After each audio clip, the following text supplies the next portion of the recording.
tout le monde, j'espère que vous allez bien. On se retrouve aujourd'hui avec ma personnage pas contente, mais vous allez comprendre, elle va très vite être très heureuse parce qu'aujourd'hui j'ai une grosse nouveauté pour vous, vous allez être très contents. C'est parti pour ce nouvel épisode sur Thesaurien Wavin, let's go! Alors, dans cet épisode, il va être très spécial puisque j'ai fait un gros travail de traduction pour vous. J'ai traduit en entier ce livre que vous voyez là. On va le lire ensemble et on va essayer d'exécuter les figures de dressage. Mon but, ça va être que ce soit un type genre tutoriel de dressage et qu'on s'entraîne ensemble à faire des figures de dressage. Donc j'espère qu'on a du dressage aujourd'hui parce que vous savez que chaque jour, ce qu'on peut faire avec les chevaux diffère, mais je crois qu'il y a de toute façon au moins une fois du dressage dans la journée. Donc ce que je vous propose de faire, c'est qu'on passe pas par là. Ah, mais je suis coincée. Je sais plus par où rentrer. Je sais jamais. Est-ce qu'on peut rentrer par là? On va se mettre sur le petit livre que j'ai traduit pour vous et on va le traduire ensemble et on va voir tout ça. C'est parti. Alors mes très chers, voici le livre, donc le document dans lequel vous avez la traduction de ce livre. Pour information, il sera présent dans mon Linktree. Donc mon Linktree, il est dans toutes mes descriptions, il est sur tous mes réseaux sociaux, vous pouvez le trouver à peu près partout. C'est un lien qui répertorie plein de liens utiles, par exemple mon Discord, mon Ko-fi, mes dernières vidéos, mes réseaux sociaux, bref. Dedans, vous trouverez le lien vers ce document qui est la traduction du livre. Vous le trouverez également sur mon serveur Discord, donc n'hésitez pas à venir le rejoindre si vous n'y êtes pas, puisque je vais le partager sur mon serveur Discord. Mais voilà, vous l'aurez. J'ai fait une petite page d'introduction pour dire que toutes les informations qui sont inscrites ne viennent pas de moi, mais viennent du jeu, donc Thesaurien Wavin. Mais tout ce qui est traduction et nouvelle mise en page avec les textes traduits proviennent de moi. La citation n'est pas nécessaire, j'ai pas envie de m'auto-proclamer, donnez-moi tous les crédits. Mais je vous remercie juste de ne pas vous approprier le travail en mode c'est moi qui ai fait ça, alors que c'est faux. Juste, vous n'êtes pas obligé de me citer, mais ne vous appropriez pas pour autant le travail. Voilà, c'est tout. C'est parti. Alors, je vous ai tout traduit. On va lire ensemble. Vous pouvez le lire soit dans votre coin, vous pouvez peut-être passer cette partie si ça vous intéresse pas, mais je trouve ça bien qu'on le lise ensemble. Les informations aussi, la traduction, je me suis aidée de ChatGPT, donc il y a peut-être des moments, j'ai retapé un petit peu tout, mais il y a peut-être des moments où on comprendra pas, je vous expliquerai ça plus dans les détails. Alors, donc le dressage, souvent décrit comme la danse du monde équestre, est plus qu'une simple série de mouvements, c'est l'expression ultime du partenariat, de l'équilibre et de la communication. Ce livre a été écrit pour guider les cavaliers à travers les principes fondamentaux de la discipline du dressage depuis le niveau 1 novice jusqu'à celui du maître grand prix. Donc il faut quand même un niveau assez introductif de connaissances en tant que lecteur, mais on va voir ça ensemble Au niveau de la première page, c'est ceci. Ce qu'ils appellent forme de dressage, je l'ai remis comme tel, mais pour moi, la forme de dressage qu'ils appellent en tant que telle, c'est la mise en main. C'est la forme de base que devrait avoir un cheval quand il fait du dressage. On appelle ça une forme, mais c'est un petit peu une exécution d'un mouvement, la forme du cheval finalement. Alors, le fondement de la danse avec le cheval, donc du dressage, c'est une bonne forme de dressage, donc une bonne mise en main. Et les entraîneurs de dressage utilisent toutes sortes de termes, donc comme dit, être rond, avoir le port de soi ou être sur la main. Et dans cet état, le cheval, en fait, il commence à correctement porter son poids et donc il y a moins de risques pour le cheval quand il est comme ça. Son encolure et son dos deviennent plus ronds et ses membres postérieurs travaillent davantage. Le cheval entre en contact plus étroit avec le cavalier et est ainsi capable de prendre des commandes plus précises. La plupart des mouvements spéciaux de dressage nécessitent un certain niveau de rondeur pour que le cheval puisse les exécuter. Vous avez là du coup une petite explication. Donc vous voyez, comment déterminer que votre cheval est rond in-game? Vous avez en bas à gauche une petite icône. Quand elle est entièrement grise, votre cheval n'est pas du tout sur la main. Quand elle est à peu près verte, c'est qu'il commence à s'arrondir. Et quand elle est verte, c'est qu'il est sur la main. Là, on peut le voir. Là, il n'est pas du tout sur la main. Là, il a une encolure plus rond. Son dos monte. Et il a un alignement vertical. La page d'après, elle parle plutôt des demi-arrêts et des signaux subtils. Donc, elle introduit un petit peu ce qui est important dans le jeu quand même. Pour obtenir cette bonne forme, le cavalier, donc cette mise en main, le cavalier doit activement exécuter des demi-arrêts dans le rythme du cheval. Donc les demi-arrêts, c'est plutôt ce qui est qualifié de signaux subtils dans le jeu. Donc toutes les aides, donc les rênes, les jambes et l'assiette, peuvent être utilisées en signaux subtils. En fait, c'est une application brève d'une aide. Par exemple, un signal subtil pour mettre sur la main, c'est de très brièvement appuyer sur S. Donc S en tout cas qui ralentit le cheval. Vous le faites très brièvement, vous entendez ? C'est très bref, vous le faites comme ça et c'est un demi-arrêt. Finalement, c'est une application très brève. Par exemple, tirez sur l'arène gauche pour tourner à gauche, tombe dans l'utilisation normale des aides parce que votre pression en fait sur l'arène elle est maintenue pendant au moins un moment ou plus. Là, quand on tourne à gauche, je reste appuyé sur ma reine gauche pour tourner à gauche par exemple. Donc ça, c'est une utilisation normale. Un rapide coup de reine, ça dure vraiment une fraction de seconde, c'est relâché très brièvement, donc c'est ça un signal subtil. Et du coup, un demi-arrêt, c'est simplement un signal subtil de l'aide d'arrêt. Donc un demi-arrêt, c'est brièvement appuyer sur S. C'est juste ça. Voilà. Et vous voyez, si le demi-arrêt est effectué, vous verrez que le mort du truc sera en vert. Ensuite, on tourne la page. Là, on a le rythme. Ça va vous montrer à quel moment vous devez faire ces demi-arrêts, quel est le rythme de chaque allure. Donc pour utiliser efficacement des indications subtiles, leur synchronisation doit être correcte. Ça s'applique pas seulement aux demi-arrêts, mais à toute utilisation d'indications subtiles en dressage. Donc chaque allure a son propre rythme qui doit être suivi. Quand c'est le pas, le cavalier doit faire attention à l'arrière de l'équidé. Le rythme du pas il est déterminé par les jambes arrière qui touchent le sol. Voilà, vous avez une petite explication. Dans le trot, les indications subtiles, elles peuvent être synchronisées à partir avec n'importe quelle des 4 jambes qui touchent le sol. Voilà, donc tac, tac, tac, tac, tac, tac. Et au galop, c'est la jambe avant dominante qui touche le sol. Donc vous voyez par exemple pour les cavaliers, si maintenant vous êtes au galop et vous avez le réflexe de regarder quelle jambe s'avance le plus, en gros ça détermine le rythme du cheval. Il est aussi très pertinent lors des sauts où il est vraiment important de compter les foulées avant les sauts, donc on le détermine avec cette jambe là. Alors comment on exécute une mise en main? Donc comme dit, gardez vraiment en tête qu'une bonne forme, moi je l'ai traduit tel quel dans le livre, gardez en tête qu'une bonne forme c'est une bonne mise en main. Alors, pour qu'il y ait une bonne mise en main, la quantité de demi-arrêts nécessaire, elle varie selon le cheval. Pour maintenir ce mouvement, les demi-arrêts doivent être exécutés assez fréquemment, vous l'avez vu peut-être quand vous étiez en live avec moi, mais il faut que ce soit assez fréquent, sinon le cheval, il perd sa mise en main. À moins que le cheval soit en train de faire un mouvement particulier, tel qu'une session à la jambe ou une pirouette. Donc ça, c'est quand, on le verra plus tard, mais quand c'est en rose, c'est que le cheval fait un mouvement de dressage, et dans ce cas-là, il perd pas sa mise en main. C'est comme si c'était mis en arrêt. En gros, c'est sauvegardé et ça ne bouge plus, le temps de l'exécution. Et la fréquence dépend aussi du cheval, mais en règle générale, tous les 2 temps sont suffisants. Donc tac, tac. Chaque foulée, c'est une sécurité supplémentaire, mais c'est un temps. Voilà, une foulée, c'est un temps. Si le cavalier devient trop inactif pour les allures du cheval ou enchaîne trop de demi-arrêts, le cheval se déconcentre et son impulsion diminue. Voilà. On va exécuter des mouvements de dressage. Donc ça, c'est pour vous essayer, c'est vraiment un truc très global pour vous expliquer comment ça marche. Chaque mouvement de dressage a ses propres exigences et commandes. Les exigences typiques sont une certaine allure, une longueur de foulée spécifique et un niveau d'impulsion. En plus de cela, une autre limitation est le degré d'entraînement du cheval, son avancée dans l'entraînement. Les commandes pour chaque mouvement sont généralement une combinaison de 2 ou plusieurs aides, donc les mains, les pieds, l'assiette. Elles peuvent inclure des aides constamment appliquées, donc normal, c'est ce qu'on a vu avant avec la reine qui tourne à gauche, donc c'est une aide longue, ou des indications subtiles, ce qu'on vient de voir, qui est très rapide, très bref. Et les indications subtiles, elles peuvent être appliquées en double aussi. Donc, quand vous avez en bas à droite le petit schéma, quand c'est en brun, c'est que c'est le signal normal. Quand c'est en vert, c'est que c'est un signal subtil que vous êtes en train de faire. Et quand c'est en violet, c'est que vous êtes en train d'exécuter une figure de dressage. Alors, on va rentrer dans le vif du sujet avec certaines figures de dressage. Alors, la transition pas, galop, pas. Les transitions directes entre le pas et le galop, ou le trot et sauter, sont des types de transitions complexes introduites au cavalier au niveau débutant de dressage, niveau 1 novice. La transition pas galop est le seul mouvement spécial ne nécessitant pas de rondeur. Donc vous n'avez pas besoin que votre cheval soit en main pour faire cette transition finalement. Alors, le cavalier doit d'abord décider quelle jambe de galop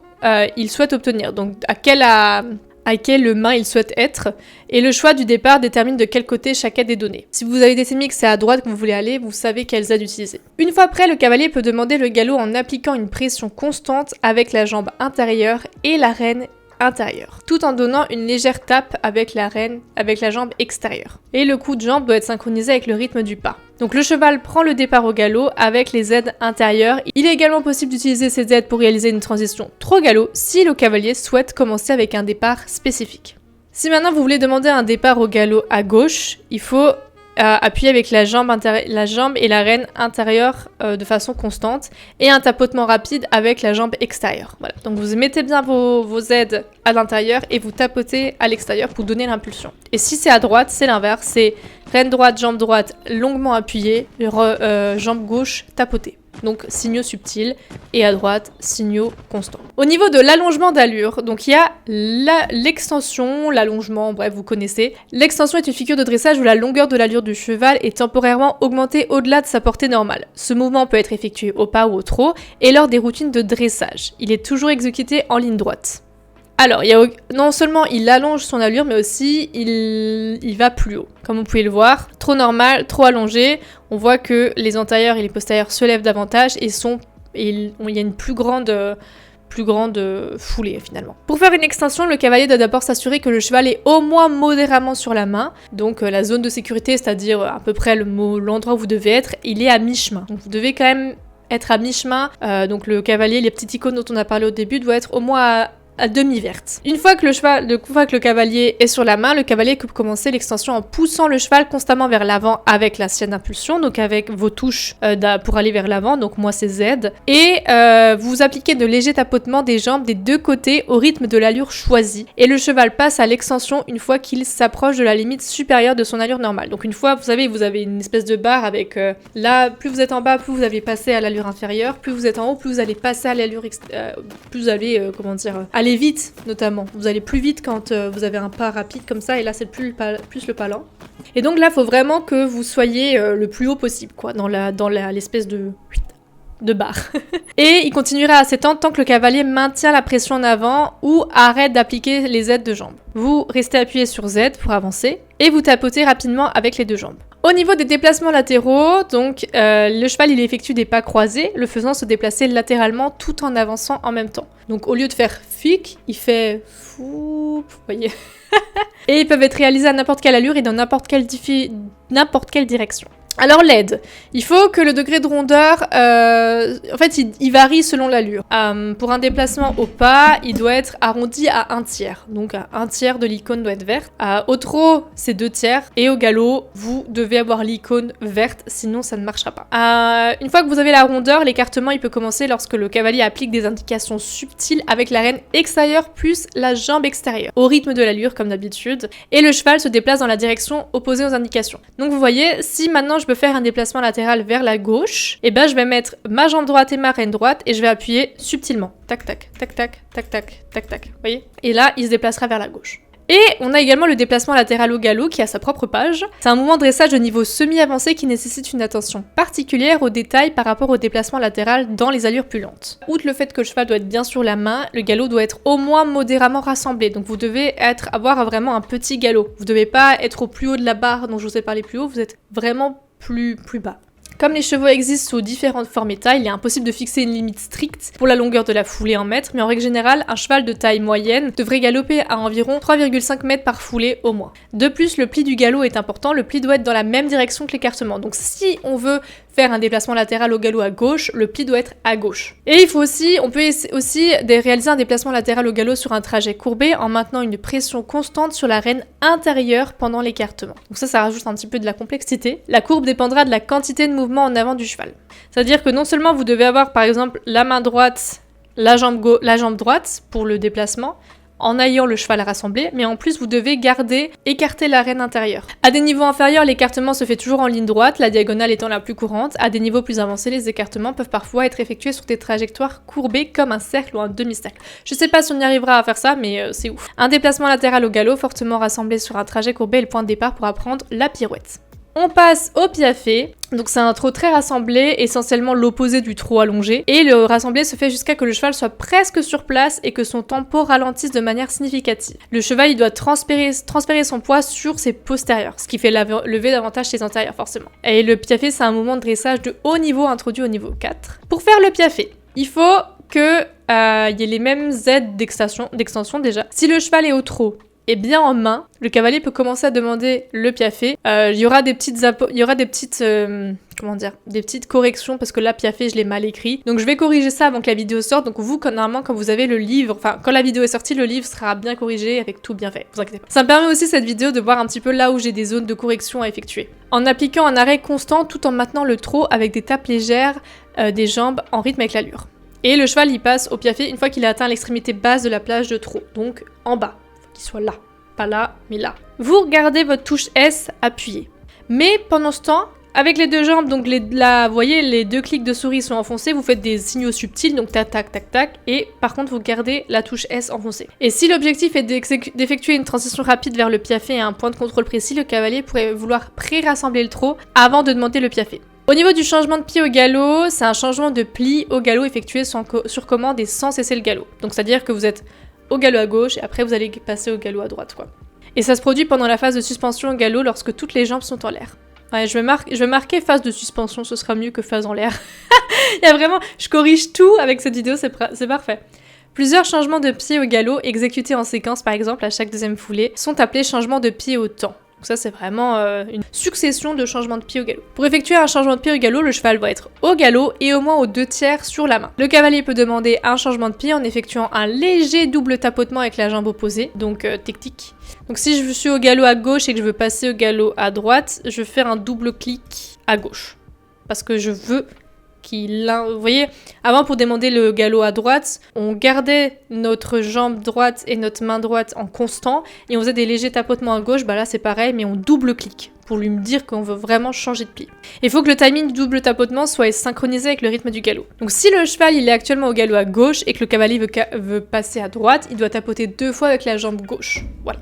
Et puis voilà, et puis après on a tout ce qui est niveau de dressage, ça je vais pas vous le lire, c'est pas super important je trouve, et puis c'est assez explicite dans le livre. Et là je vous ai juste mis, si déjà un petit truc pour suivre mes aventures. Bon, si vous êtes là, c'est que vous les suivez déjà, mais vous voyez, j'ai TikTok aussi, où vous pouvez suivre mes aventures, et voilà. C'est pour les gens qui tomberaient peut-être sur le livre, qui ne me connaissent pas, voilà, c'est un moyen pour moi aussi de faire un petit peu ma petite pub. Voilà, donc le livre est terminé. Comme dit, une fois que j'ai fait cette vidéo, entre-temps, je vais apporter quelques modifications pour que ce soit le plus clair possible, et qu'il y ait moins de fautes, et qu'il y ait moins de petites erreurs de mise en page aussi. Cette vidéo était là aussi pour me voir un petit peu ce qu'il fallait que je corrige, mais le plus gros, c'était aussi de vous montrer et de vous faire comprendre les différents moments de dressage. Et d'ailleurs, ça tombe bien parce qu'on va les exécuter tout de suite. Donc c'est parti. Je vais passer, je crois que je suis en QWERTY, c'est bon. Je sais pas quel cheval aujourd'hui avec qui je peux faire du dressage. Ok, très bien. Et c'est la première fois d'ailleurs que je suis dans l'arène de dressage, donc autant vous dire que je suis trop contente. Donc vous voyez en bas à gauche, on a cette fameuse icône qui vous dit notamment à quelle allure on est, mais également c'est elle qui va nous permettre de voir la rondeur du cheval. À droite, vous avez les rênes et les jambes. Donc là, je fais avec ma jambe droite, je fais une pression constante. Et là, je fais un signal subtil. Pression constante, signal subtil. Je passe au pas, donc en restant appuyé. Et vous voyez là, j'ai à gauche la petite barre qui me dit finalement la longueur de ma foulée. Là, on est à 1,7 m. Je peux la faire aller jusqu'à 2,1 m avec Tati. Là, au trot, la plus petite foulée de Tati, c'est, je dirais, 1,4 m. Et la plus longue, c'est 2,8 m. Vous voyez qu'elle est plus rapide. Et là, au niveau du galop, la plus petite, c'est à peu près 2,5 m. Et la plus grande, c'est 4,8 m. Là, vous voyez qu'elle va vraiment vite. Voilà, vous avez un petit peu l'explication quand je vous parlais des foulées. Maintenant, je vais vous expliquer, je vais prendre tout ce qu'on a dit dans l'ordre et je vais l'exécuter. Donc, premièrement, c'est les demi-arrêts qui vont nous permettre après de faire la mise en main. Donc les demi-arrêts, comme je vous ai dit, je vous filmerai aussi par-dessus là où j'appuie, des brèves appuis sur S. Vous voyez, le mort, il passe en vert, ça c'est un demi-arrêt. Et vous voyez qu'en même temps que je fais ça, mon petit cavalier, il est en train de passer au vert en bas à gauche. Et vous voyez que mon cheval, derrière, il est en train de s'arrondir. Donc je continue comme ça, et là, on a un cheval arrondi. Et comme on a dit, toutes les 2 foulées, il faudrait recommencer ça, sinon si je ne fais rien, mon cheval perd sa rondeur et vous voyez que l'icône perd très très vite le vert. Donc il faut tout le temps recommencer pour garder ce cheval arrondi. Tac tac. Et après, je peux faire ça toutes les 2 foulées. Vous voyez, au bout de 2 foulées, ça recommence à descendre. Voilà, donc là on a mis notre cheval sur la main, c'était la première étape. On peut être fier de nous. C'est parti pour la transition galop-pas. Donc, au niveau du pas, qu'est-ce qu'ils nous disent? Regardez s'il y avait un rythme de pas spécifique, mais ils en ont pas donné un. Donc, donc il n'y a pas de niveau de rondeur, il me semble, demandé. Mais je vais quand même le faire un petit peu. Donc, là je suis à droite, je vais demander le galop à droite. Ma jambe droite et ma reine droite. Vous voyez, là, j'ai ma jambe droite et ma reine droite en constant. Et je donne une légère tape avec la jambe extérieure. Attendez, faut que j'y arrive. C'est bien beau de traduire le livre, mais il faut que j'arrive à exécuter ce que... Voilà, ok, c'était ça. En fait, je confonds encore mes touches de clavier qui sont mes rênes et ma souris qui sont mes jambes. Ça, j'ai trop du mal. Mon cerveau veut pas. Donc, j'ai réussi, je suis contente. Donc, vous êtes à droite. Reine droite, jambe droite. Vous voyez, ils sont en brun. Ma jambe gauche, c'est mon clic de souris. Je donne un léger clic, donc un signal subtil à gauche. Et il part au galop. Et même au galop, on peut le mettre sur la main un petit peu, vous voyez. Tac, tac, c'est pareil, demi-arrêt. Voilà. Je m'arrête et je passe à la suivante. Alors, on est parti sur l'allongement d'allure. Donc, comme on a dit, il faut qu'il soit quand même modérément sur la main. On va le faire au pas déjà. Donc, on va le mettre à mi-chemin sur la main. Donc là, on est pas mal. À peu près là, ouais, je pense que c'est pas trop mal. Comme on a dit, il faut rester appuyé sur la jambe de mise en avant. Enfin, sur l'aide de mise en avant, donc W. Enfin, moi, c'est Z, du coup, parce que je suis en QWERTY. Et des légers tapotements. Ah, j'y étais, mais je suis passée au trop. Je sais pas si... Je crois que je l'avais, mais j'y arrive plus. Ah, mais oui, il est plus sur la main, c'est pour ça que j'y arrive plus. C'est dur, hein. Je l'ai fait pour la première fois avec vous, hein. J'ai traduit le livre, tout ça, mais... Donc là, il est modérément sur la main. Tac, tac, tac, tac. Voilà, et là, vous voyez, il est au trop... allongé. Et vous voyez, je perds pas ma mise en main le temps de l'allure. C'est ce que je dis avant, mais pendant qu'il exécute une figure de dressage, il ne perd pas la mise en main. Donc ça nous fait, pendant 2-3 foulées, pareil, une petite pause. On va passer au trot, on va le faire au trot. Donc pareil, là, il est bien en main. Je reste appuyé sur ma touche qui me permet d'accélérer, normalement. Et double tapotement. Enfin, tapotement, quoi. Ouais, juste un tapotement des deux jambes. Voilà, c'est bon. C'est vraiment un tapotement très rapide, hein. Ça, c'est vraiment un truc qui est très important. On va essayer au galop. Je fais n'importe quoi. Il va trop vite. Il va très vite, mais c'est pas pour autant qu'il fait le... Je sais pas si ça marche. Je sais pas si on peut le faire au galop. Mais en tout cas, on a réussi au pas au trop, c'est déjà pas mal. Je suis désolée d'ailleurs si vous entendez des bruits, mais il y a des bâtiments qui sont en déconstruction là en face de chez moi, donc ça fait des gros boum boum. Ensuite, on va passer aux déplacements latéraux. Donc, comme on a dit, au pas, il faut qu'il soit au moins à 1/3, donc à peu près là. Au trot, il faut qu'il soit à 2/3, et au galop, il faut qu'il soit absolument ici. Donc là, on va déjà le faire au pas, vous savez quoi? Donc là, il est bien. Et pour faire des déplacements latéraux, par exemple vers la droite, il faut que je mette ma jambe droite de façon subtile et ma reine droite. Vous voyez, de façon subtile, c'est en rose, c'est que ça fonctionne. Et vous voyez que mon icône est en rose. Et donc là, on fait des déplacements latéraux. On peut faire pareil à gauche, signal subtil, et hop, tac, tac, tac. De nouveau à droite, signal subtil, ça passe en rose dès que c'est bon. Puis à gauche, signal subtil, ça passe en rose dès que c'est bon. On va le faire de nouveau ici, là, dans le doublé. À droite, enfin à gauche, pardon. Puis à droite. Puis à droite.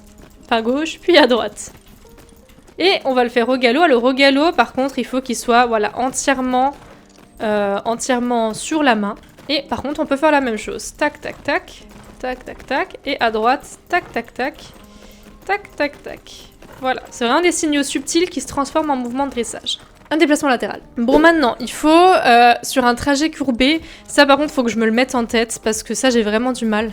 Ah, je vous avoue, c'est vraiment le truc où j'ai trop du mal. Donc, là où j'ai du mal, c'est que il faut que je garde, donc c'est la reine intérieure. Donc la reine, c'est la touche du clavier. Ça, j'ai trop du mal. Donc, en gros, il faut que je fasse tac, tac, tac, tac. Tout en faisant ça. Oh, c'est trop dur, je vous jure. Tac, tac. Non, ça, c'est ma jambe. Waouh, je vous jure, c'est un niveau. Après, je suis obligée de le faire au galop. Ouais, je suis obligée de le faire au galop. C'est super dur, les gars. Donc, tac, tac pour aller là. Et la jambe intérieure. Alors, je passe au pas, c'est génial, mais... je vous jure, c'est trop dur, je trouve. Ah, ok, c'est bon. Oh, j'ai réussi. Waouh. Il faut que je rassemble un petit peu. Ok, waouh. Je peux pas un petit peu rassembler encore plus? Attendez. Oh, je suis pas loin de la pirouette, là. Non, je l'avais. Je l'avais. Il va un petit peu trop vite. Vous voyez, on est pas loin de la pirouette, hein. Est-ce que 2,5 c'est le plus petit? Non. Oh, regardez, c'est pas loin. Regardez, c'est pas loin d'une pirouette, hein. Je peux pas encore ralentir un petit peu? Non, c'est passé au trou. Ok, mais j'étais pas loin d'une pirouette, je suis trop contente, j'ai réussi. Ok, bon, on a presque fait une pirouette, donc on peut réussir le piafé. Donc, au niveau du piafé, est-ce qu'il faut... pense qu'il faut qu'il soit quand même sur la main. Et en gros, il faut que je fasse une pression constante avec ma touche d'arrêt. Donc la S, là je suis en train de faire des signaux subtils avec pour que voilà. Maintenant je fais une pression constante. Et je... Oh, je fais reculer. Ok, je voulais pas faire le reculer. Et par contre je donne des tapes légères. Ah, mais j'arrive pas. Pardon Tati, j'essaye. Je suis trop con les gars, c'est au trop. Pourquoi je voulais le faire au pas? Je suis juste trop con en fait. C'est au trop, c'est écrit devant mes yeux et moi je veux le faire au pas. Ok, donc il faut qu'il soit bien en main. Donc, tac, tac, tac. Oh, ça y est! Ok, il est pas compliqué à avoir celui-là. Faut rester appuyé sur la touche S et exécuter de très rapides clics de souris. Trop bien. Et ben on a réussi le pied à faire en fait. Ok les gars, pour terminer cette vidéo, il nous reste... Pardon, c'est le temps que je me mette dans le truc. Il nous reste le changement de pied au galop. Donc là par exemple. Donc il faut au moins qu'il soit aux 2/3 en main. Donc on va déjà le mettre en main, le petit loulou. Et en fait ce qu'il faut faire c'est faire un double tapotement avec la jambe opposée. Donc là je suis à main droite. Je vais faire un cercle à gauche, comme ça, et je vais passer à gauche. Donc je vais juste continuer le cercle pour vous montrer. Quand je serai au milieu, je vais double tapoter avec la jambe gauche, non la jambe droite pour passer à main gauche. Regardez, tac. Ah oui, ça a marché. J'étais pas sûre de moi là. Là, je suis à main gauche. Attendez, je vais réessayer parce que j'ai pas bien vu le changement de pied. Il était pas très... Là, je suis à gauche et je vais double tapoter à gauche. Voilà, pour que ça marche. C'est très... faut un petit peu de pli. Donc moi, je dirais qu'il faut quand même mettre la reine gauche quand même. Donc là, je garde... Là, je vais passer à droite. Je mets la reine droite. Double tapotement. Bon, en fait, il n'y a pas besoin de la reine. Hein. C'est bullshit. Pourquoi je mets la reine? Je ne sais pas. Tac, tac. Tac, tac. Donc, à droite. À gauche. Ah, il veut pas. À droite. À gauche. À droite. À gauche. Vous voyez le... Ils sont très discrets ces changements de pied. Hein. À gauche. À droite. Vous voyez? C'est assez discret mais c'est sympa. Voilà, et changement au temps, c'est que y en a plus pas. Bah là, c'est ce que j'ai fait, c'est des changements de pied au temps. J'en ai fait pas mal. Et voilà, cette vidéo se termine sur le dressage. Je suis trop contente. On a appris à faire plein de petits trucs. Franchement, j'aime beaucoup, beaucoup, beaucoup tout le dynamisme qu'on a avec ce jeu et le dressage. On a vraiment la possibilité de faire des trucs de dingue, je trouve. Du piafé. Moi, ce que j'aime beaucoup faire, c'est vraiment les déplacements latéraux. Moi, je trouve ça, mais je crois que c'est c'est ce que je préfère faire. Quoique j'ai beaucoup aimé aussi cette histoire de tac-tac, comme ça, là, de mini pirouette au galop. Enfin voilà, c'est vraiment plein de petites choses que je kiffe vraiment faire. Et je suis vraiment contente qu'il y ait tout ce réalisme-là qui a été mis en place avec Tales of Remastered parce qu'ils ont vraiment poussé le truc encore plus loin. Vous voyez ce que je veux dire? Et c'est vraiment incroyable. On va le laisser marcher Ren Long, il le mérite, il a bien travaillé. Donc voilà, cette vidéo se termine sur les fondamentaux de dressage de Tales of Remastered. Comme dit, je vais retravailler le livre pour que ce soit plus facile à comprendre, pour qu'il y ait les corrections nécessaires que j'ai remarquées pendant cette vidéo. Mais grosso merdo, ça va vraiment vous expliquer comment fonctionne le dressage, donc j'espère que ça va vous plaire. Si vraiment ça vous plaît, n'hésitez pas à laisser un commentaire, à aimer, à partager la vidéo, à vous souscrire à ma chaîne. C'est un petit abonnement payant, il y a plein de niveaux, mais ça vous permet d'avoir plein d'avantages et derrière ça me permet de me soutenir financièrement, c'est vraiment super sympathique. Donc merci beaucoup à vous d'avoir regardé cette vidéo, j'espère qu'elle vous a plu. Et puis moi je vous dis à bientôt pour une nouvelle vidéo. De gros bisous. Ciao ciao!